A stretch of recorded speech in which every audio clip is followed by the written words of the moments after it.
Jangan persulit masyarakat, apalagi masyarakat yang tidak mampu.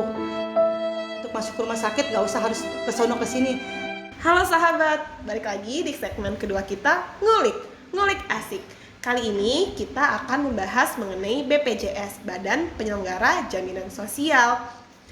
Saat ini BPJS masih menjadi perdebatan masyarakat, walaupun kita tidak dapat pungkiri bahwa BPJS sangat membantu masyarakat, tapi masih banyak juga masyarakat yang sangat enggan untuk menggunakan BPJS karena alasan sangat rumit untuk digunakan.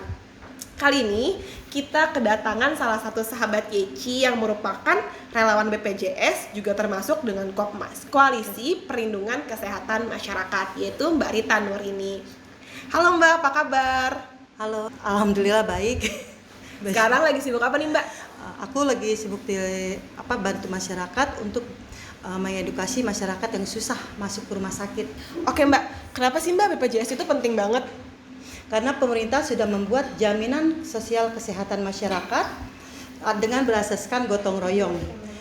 Di sini kita sedia payung sebelum hujan. Jadi masyarakat dapat menggunakan BPJS itu ketika benar-benar urgent ya, itu bahkan dirasakan manfaatnya. Tapi katanya pakai BPJS suka dipersulit. Emang benar ya Mbak? Itu gimana sih Mbak penjelasannya? Sebenarnya nggak juga sih ya, karena saat kita membuat BPJS itu tidak adanya edukasi dari BPJS terhadap masyarakat bagaimana cara membuat dan menggunakan BPJS untuk masuk ke rumah sakit. Oke, kalau gitu bisa nggak sih Mbak Rita kasih tipnya nih biar kita tuh saat berobat tuh nggak dipersulit, biar mudah gitu Mbak? Gini, kita harus tahu dulu sebelum bawa pasien itu ke rumah sakit, kita tahu dulu pasien itu kronologinya ringan atau sudah parah ya. Kalau pasien itu dalam keadaan ringan, kita cukup bawa dia ke puskesmas saja. Tapi ketika pasien itu dalam keadaan urgent, maka masyarakat dapat langsung datang ke IGD rumah sakit yang bekerja sama dengan BPJS, bisa langsung datang dan membawa BPJS, KK dan KTP langsung. Seperti itu, oke. Terkait isu kenaikan iuran BPJS nih Mbak, pasti kan bikin masyarakat resah nih. Gimana sih menurut Mbak Rita? Kebenaran BPJS itu harusnya kelas 3 ya, dari tahun 2020 itu sudah naik dari 25.500 menjadi 35.000 sekarang. Untuk kelas 3 baru naik di tahun 2021, tapi tidak dipergunakan untuk kelas 1 dan kelas 2, hanya kelas 3 saja yang naik untuk sekarang. Menurut Mbak Rita nih, dengan iuran seperti itu sebenarnya itu sangat ini nggak sih Mbak, bermanfaat banget nih sebagai kita dengan bayar segitu tapi dapat jaminannya segitu, itu sebenarnya worth it nggak sih?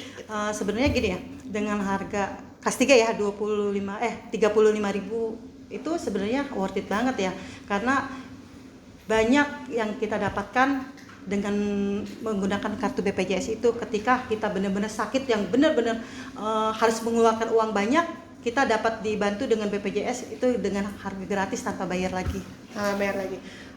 Gimana kejadiannya kalau misalkan banyak banget nih ditemuin masyarakat dia nggak bayar iuran ya Mbak, setahun, 2 tahun, itu tuh bisa nggak sih tiba-tiba kita sakit, jatuh, pingsan, terus tiba-tiba menggunakan BPJS kita? Gini, untuk BPJS yang prabayar, dia kan punya, kalau tidak bayar ya sudah 3 bulan tuh, atau misalnya ada tunggakan, itu diwajibkan membayar iurannya terlebih dahulu dengan cara membayar bisa datang ke kantor BPJS atau ke Alfa atau Indomaret terdekat ya. Nah, setelah aktif BPJS itu setelah dibayarkan bisa digunakan kembali. Mungkin kalau seandainya dengan urgent ya tetap aja pakai, karena ada ketentuan di rumah sakit itu 3 kali 24 jam. Maka masyarakat dapat menggunakan BPJS itu. Tapi balik lagi Mbak, harus misalkan saya nunggak setahun 2 tahun bener semuanya harus saya bayar dulu baru bisa digunakan. Ya, seperti itu. Oke Mbak. Tapi gini, sekarang ada di BPJS itu ada program ya untuk masyarakat yang pernah punya tunggakan 3 tahun, misalnya 1 tahun, 2 tahun, itu kan ada bisa datang langsung ke BPJS ya. Bisa datang ke kantor BPJS, itu ada pengurangan, kalau nggak salah ada pengurangan biaya. Pengurangan biaya. Atau bisa dengan cara dicicil, tapi dengan syarat harus datang ke kantor BPJS langsung. Jadi kalau misalnya di saat kita lagi sakit, urgent banget, kita punya tunggakan, yang penting kita datang aja dulu, diusahain dulu aja gitu ya Mbak. Masuk gini aja, nggak usah takut bagi teman-teman yang sakit BPJS-nya masih punya tunggakan, bisa datang langsung membawa BPJS-nya, karena ada waktu 3 kali 24 jam BPJS itu masih bisa diurus kembali ya pembayarannya. Jadi nggak usah takut, nggak bakal diterima, itu tetap masih diterima. Dengan syarat 3 kali 24 jam itu BPJS itu bisa diurus gitu kembali. Gimana kalau misalkan nih aku domisilinya Depok, BPJS aku pun terdaftarnya di daerah Depok, tiba-tiba misalkan aku pergi nih keluar kota, tiba-tiba membutuhkan BPJS, itu bisa digunakan nggak sih Mbak? Sebenarnya BPJS bisa digunakan untuk yang berbayar ya, bisa digunakan dimanapun berada di seluruh Indonesia. Terus kalau misalkan gimana pas kita udah nyampe rumah sakit ditolak, oh maaf nih Mbak, BPJS-nya gini gitu, gimana Mbak untuk kita merespon si susternya untuk itu Mbak? Sebenarnya gini, setiap masyarakat yang sudah memiliki BPJS itu berhak mendapatkan pelayanan di rumah sakit manapun tanpa harus takut. Yang penting kita tahu SOP rumah sakit itu sendiri. SOP rumah sakit itu sendiri. Oke.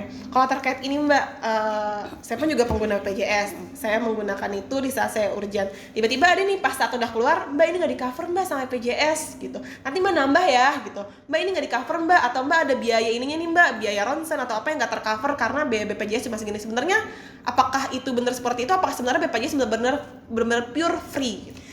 Sebenarnya gini, sebenarnya BPJS itu mengcover seluruh penyakit yang diderita pasien. Jadi kalau seandainya sebelum kita masuk ada pembicaraan seperti itu, kita harus tahu dulu apa sebabnya itu tidak di cover. Sebenarnya karena dari BPJS itu sendiri pasti mengcover ke rumah sakit itu. Jadi kalau misalkan dari cover kita minta alasannya gitu. Kalau kalau misalkan berdasarkan pengalaman saya sendiri Mbak, jadi dibilang nih misalnya di cover cuma Indo doang nih, cuma misalnya sebatas 6 juta doang, tapi ternyata ini tuh biayanya 8 juta kayak gitu, dia bilang alasannya kayak gitu. Terus kayak karena kita membutuhkan juga dengan keadaan urgent, dengan kita ngeliat keluarga kita yang membutuhkan penanganan, akhirnya kayak ya udah deh bayar aja gitu. Itu bisa lapor langsung ke BPJS. Atau kita bisa tanya sama orang-orang, kebenaran di setiap rumah sakit biasanya ada penanganan dari BPJS, langsung kita bisa langsung pertanyakan itu sama orang-orang BPJS. Jadi kalau misalkan kayak gitu bisa kayak, yaudah saya pengen ke bagian BPJS-nya gitu ya kali ya? Iya. Untuk menanyakan ini nih gitu kan? Setiap rumah sakit pasti ada penanggungan BPJS itu sendiri.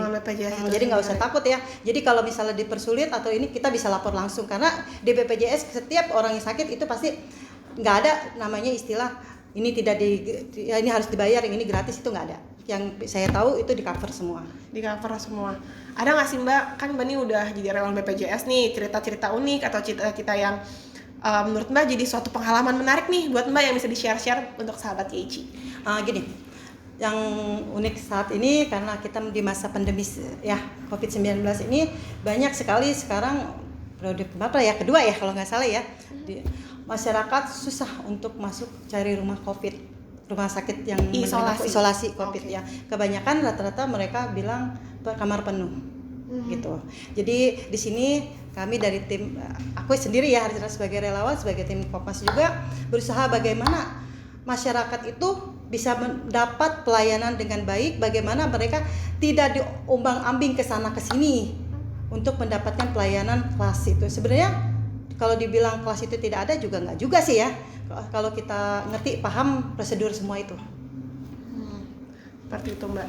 Berarti kalau misalkan terkait BPJS dengan keadaan pandemi COVID seperti ini, rata-rata kebanyakan kasusnya adalah bilangnya ruangannya nggak ada, akhirnya suruh ke sana. Nah, gimana nih cara bagi teman-teman yang ternyata keluarganya atau temennya yang ternyata mengalami itu tuh Mbak, bisa bagi tipsnya Mbak? Biasa seminggu ini aku sudah bawa pasien 4 ya yang benar-benar menderita COVID. Kebenaran itu juga ada warga Tangerang yang COVID, mereka sudah 4 kali masuk rumah sakit Kota Tangerang, padahal sudah di tes swab itu sudah positif. Tapi kenapa rumah sakit itu kok malah suruh orang itu pindah cari kamar? Itu kan bukannya tugas mereka. Harusnya mereka, kalau memang mereka tidak bisa terima, mereka harusnya mencari rumah sakit lain agar si pasien ini bisa diterima dan tidak harus jalan cari sana cari sini dengan keadaan posisi mereka yang lagi sakit gitu. Jadi di sini tugas kita bagaimana membawa mereka bisa masuk ke dalam rumah sakit itu secara mudah. Jadi selama ini aku advokasi mereka. Jadi sebelum aku cari rumah sakit dulu. Jadi aku ambil data-data mereka, setelah oke baru aku bawa langsung. Insya Allah sih alhamdulillah selama ini kita nggak dipersulit ya. Pasien ini bisa ditangani dengan cepat. seperti itu. Oh, jadi Mbak Rita bisa nih ngebantu teman-teman yang ternyata saat beneran ternyata kena temennya, sahabatnya atau tetangganya gitu. Mbak Rita tuh bisa membantu. Kalau misalnya ternyata nggak bisa nih di sini nggak ada, di sini nggak ada, di sini nggak ada, itu bisa menghubungi tim Kopmas atau gimana Mbak?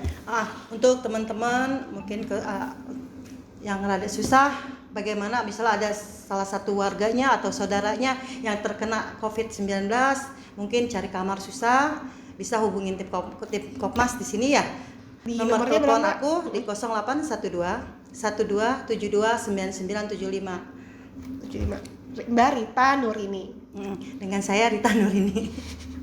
Oke, terakhir Mbak, harapan Mbak nih mengenai BPJS di tengah pandemi seperti ini, dengan juga kita perekonomian kita seperti ini Mbak, harapannya seperti apa sih Mbak dengan keadaan juga seperti ini? Semoga BPJS dan rumah sakit bisa sama-sama tidak mempersulit masyarakat di bawah yang membutuhkan pelayanannya.